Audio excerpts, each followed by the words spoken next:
Hi there, I'm Christian Reither, and today I wanted to talk about reviewing my selling process.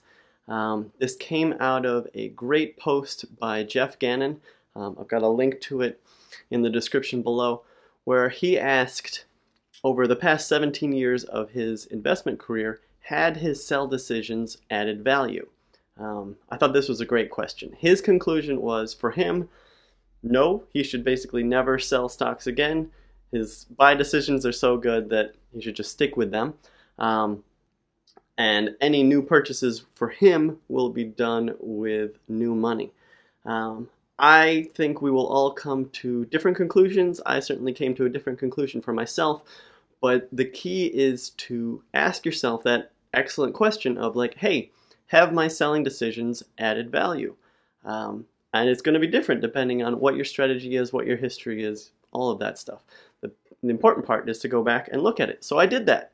And here is, something interesting about that is that I misremembered so much. Like I had in my head this vivid memory of SAIC, which I sold because it got too expensive and it was a mistake. I should have held on to it because now it's up like 50% or something like that from where I sold it in 2 years. And when I actually went back and looked at the history, there were a whole lot of sales that I had sort of, oh yeah, that happened. And like one, Hammond Power, I just like completely forgotten about it. Probably because it was a mistake to buy it in the first place and selling it was a good decision. But it was really good to remind myself of like how flawed my memory is. And how confident I was that I had remembered properly. So I'm confident of my memory, and it's totally wrong, which is good to relearn every once in a while. And it's also really useful, again, for me to have an investment journal because I can go back and say, hey, I sold this thing. What was I thinking at the time? Because again, I misremember these things. Sometimes I forget that the whole thing even happened, and it's good for me to have that record. What was I doing 2 years, 3 years, 4 years ago, and why? Because that can help inform this whole process.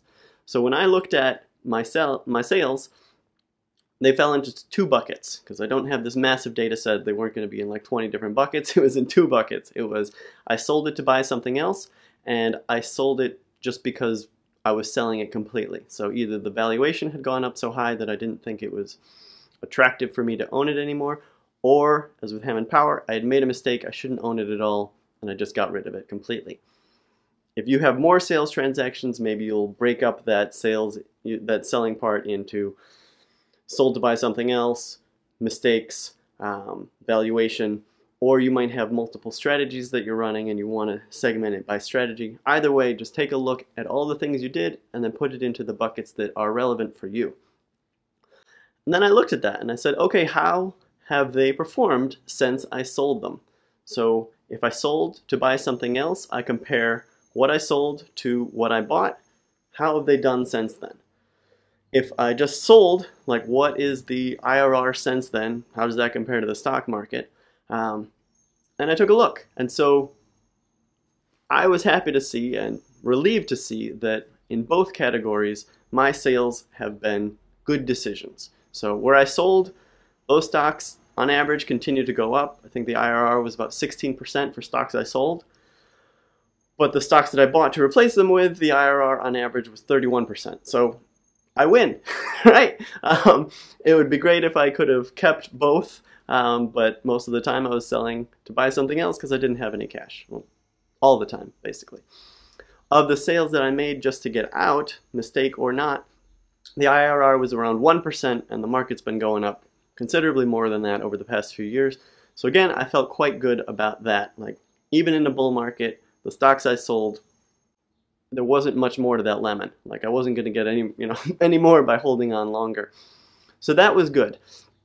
So that was a good reinforcement of, hey, I've got this strategy works for me, and I feel comfortable with it. And it gave me increased confidence after reviewing. The one change that I would want to make, or that I do want to make, though I'm a little worried about it, is I think that I can hold on to large positions. So maybe I bought a 20% position in a stock, it's gone up, now it's maybe 25% of the portfolio. I would normally review those stocks with an eye towards selling at a 1-to-1 upside to downside ratio. This review has shown me that, at least over the past 4 years, bull market, I could have waited till that ratio was 0.9 or maybe even 0.8 to have that be the trigger to say, hey, do I really want to own so much of this stock at this price? And then I think I want to continue to sell out, or at least review with an eye towards selling out completely at an upside to downside ratio of 0.6 or 0.5 or below.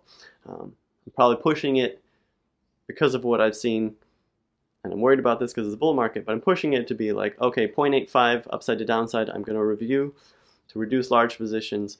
0.5, I'm going to review with an eye towards selling it, unless this is like a magical stock that's just going to keep going up because I love the business and I love the management, even at those higher prices where I'm vulnerable to things going bad in the world. So that's what I got out of this process. I thought it was a great question by Geoff Gannon. I thought that I got a lot out of spending a couple hours reviewing my own history to see what the answer was for me.